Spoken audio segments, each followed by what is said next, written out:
Assalamualaikum warahmatullahi wabarakatuh. Saya Alifna Bila dari Prodi Manajemen Bisnis Syariah. Pada kesempatan kali ini saya akan mempresentasikan materi tentang pemulihan layanan atau service recovery dengan judul Transformasi Kegagalan Jasa Menjadi Loyalitas Strategis dalam Manajemen Kualitas Layanan. Materi ini membahas bagaimana perusahaan dapat mengubah kegagalan layanan yang dialami pelanggan menjadi peluang untuk meningkatkan kepuasan dan loyalitas pelanggan.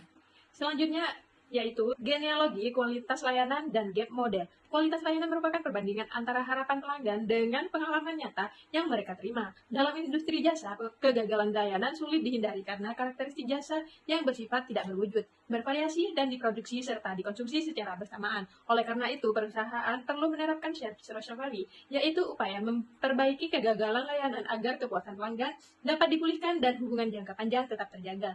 Dengan pemulihan yang tepat, krisis bahkan dapat merubah menjadi peluang untuk meningkatkan loyalitas pelanggan.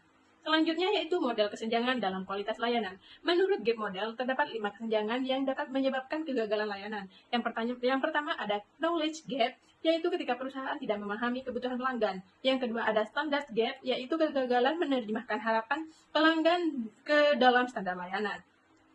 Yang ketiga yaitu delivery gap, yaitu perbedaan antara standar yang ditetapkan dan pelaksanaan layanan yang sebenarnya. Yang keempat yaitu communication gap, ketika janji promosi tidak sesuai dengan kenyataan. Dan yang terakhir ada satisfaction gap, yaitu kesenjangan antara harapan dan persepsi pelanggan yang muncul akibat akumulasi berbagai kesenjangan sebelumnya. Selanjutnya ada dimensi servikual. Terdapat 5 dimensi utama dalam mengukur kualitas layanan. Reliability yaitu kemampuan memberikan layanan secara konsisten dan akurat. Responsiveness yaitu kesediaan membantu pelanggan dengan cepat. Assurance yaitu kemampuan dan pengetahuan karyawan dalam membangun kepercayaan pelanggan. Yang selanjutnya yaitu empati, yaitu memberikan perhatian dan kepedulian terhadap kebutuhan pelanggan. Dan tangibles yaitu kondisi fasilitas fisik, peralatan, serta penampilan personal. Kelima dimensi ini menjadi dasar dalam mengevaluasi kualitas layanan suatu organisasi. Yang selanjutnya yaitu ada anatomi kegagalan layanan. Kegagalan layanan adalah kondisi ketika layanan yang diberikan tidak memenuhi harapan pelanggan. Kegagalan ini dapat menimbulkan kerugian secara finansial, waktu, maupun psikologis. Secara umum terdapat 3 kategori kegagalan layanan. Yang pertama yaitu kegagalan sistem, seperti keterlambatan pengiriman atau kesalahan penagihan. Yang kedua yaitu kegagalan interaksi karyawan, misalnya pelayan yang tidak ramah atau kurang kompeten. Yang ketiga adalah kegagalan dalam memenuhi permintaan khusus pelanggan, terutama ketika perusahaan tidak mampu merespon kebutuhan yang bersifat individual. Selanjutnya ada paradigma dan strategi pemulihan layanan. Pemulihan layanan mencakup seluruh upaya untuk memperbaiki masalah dan mempertahankan loyalitas pelanggan. Terdapat 3 strategi utama. Yang pertama yaitu kompensasi finansial seperti refund, diskon, atau voucher. Kedua, pendekatan psikologis misalnya permintaan maaf yang tulus dan menunjukkan empati kepada pelanggan. Yang ketiga yaitu koreksi sistematik, yaitu memperbaiki akar permasalahan agar kegagalan yang sama tidak terulang kembali. Ketiga strategi ini perlu diterapkan secara seimbang agar pemulihan layanan berjalan dengan efektif. Selanjutnya yaitu teori keadilan dalam pemulihan layanan. Keberhasilan pemulihan layanan dipengaruhi oleh persepsi keadilan pelanggan. Terdapat 3 dimensi keadilan. Pertama, keadilan distributif, yaitu apakah hasil dan kompensasi yang diterima pelanggan sudah sesuai. Yang kedua, keadilan prosedural, yaitu apakah proses penanganan keluhan berlangsung cepat, mudah, dan transparan. Ketiga, keadilan interaksional, yaitu bagaimana pelanggan diperlakukan selama proses pemulihan. Semakin adil ketiga aspek tersebut dirasakan pelanggan, semakin tinggi tingkat kepuasan mereka. Selanjutnya yaitu service recovery paradox. Konsep ini menjelaskan bahwa pelanggan yang pernah mengalami kegagalan layanan akan tetapi mendapatkan pemulihan yang sangat baik, terkadang memiliki tingkat kepuasan yang lebih tinggi dibanding pelanggan yang tidak pernah mengalami masalah. Namun, kondisi ini memiliki batasan. Paradoks ini biasanya hanya terjadi pada kegagalan yang ringan, terjadi untuk pertama kali dan penyebabnya dianggap berada di luar kendali perusahaan. Selanjutnya ada moderator pada service recovery paradox.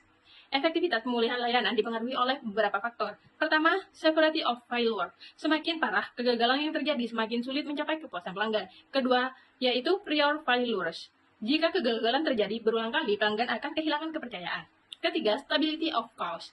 Penyebab yang bersifat permanen membuat pelanggan ragu terhadap perbaikan. Sebaliknya, recovery sincerity atau ketulusan dalam pemulihan akan meningkatkan kepuasan pelanggan. Selanjutnya yaitu program implementasi pemulihan layanan.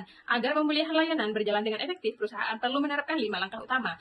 Pertama, komitmen kepemimpinan dalam membangun budaya yang mendukung keperbaikan. Kedua, deteksi masalah secara real-time melalui survei dan monitoring pelanggan. Ketiga, pemberdayaan karyawan lini depan agar dapat mengambil keputusan dengan cepat. Keempat, pelatihan dan standar pelayanan yang jelas. Dan kelima, menutup loop atau melakukan tindakan lanjut untuk memastikan pelanggan benar-benar puas. Selanjutnya, peran teknologi dalam pemulihan layanan. Teknologi memiliki peran penting dalam proses pemulihan layanan.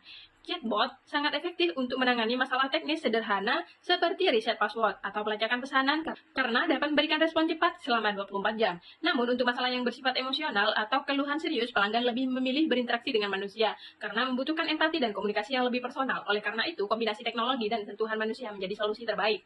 Selanjutnya yaitu konteks Indonesia dalam pemulihan layanan. Dalam konteks Indonesia, pelanggan sangat menghargai sikap ramah, empati, dan kejujuran. Menurut Pandit Jiptono dan Rambat Lupiodi, dimensi yang paling berpengaruh adalah responsiveness, assurance, dan empati. Hal ini menunjukkan bahwa keberhasilan pemulihan layanan tidak hanya ditentukan oleh kompensasi, tetapi juga oleh cara perusahaan berinteraksi dengan pelanggan. Selanjutnya, dampak strategis pemulihan layanan. Pemulihan layanan yang efektif memberikan banyak manfaat bagi organisasi. Pertama, meningkatkan retensi pelanggan dan nilai pelanggan jangka panjang. Kedua, menghasilkan promosi dari mulut ke mulut yang positif. Ketiga, mengurangi biaya akibat kegagalan layanan dan menjaga reputasi perusahaan. Dengan demikian, service recovery bukan hanya solusi operasional, akan tetapi juga investasi strategis bagi perusahaan. Selanjutnya yaitu rekomendasi strategis. Beberapa rekomendasi yang dapat diterapkan perusahaan adalah: pertama, mengubah pola pikir dari reaktif menjadi proaktif dalam mengantisipasi kegagalan layanan. Kedua, berinvestasi dalam pengembangan sumber daya manusia, terutama dalam aspek kecerdasan emosional. Ketiga, memanfaatkan data keluhan pelanggan sebagai dasar kebaikan berkelanjutan.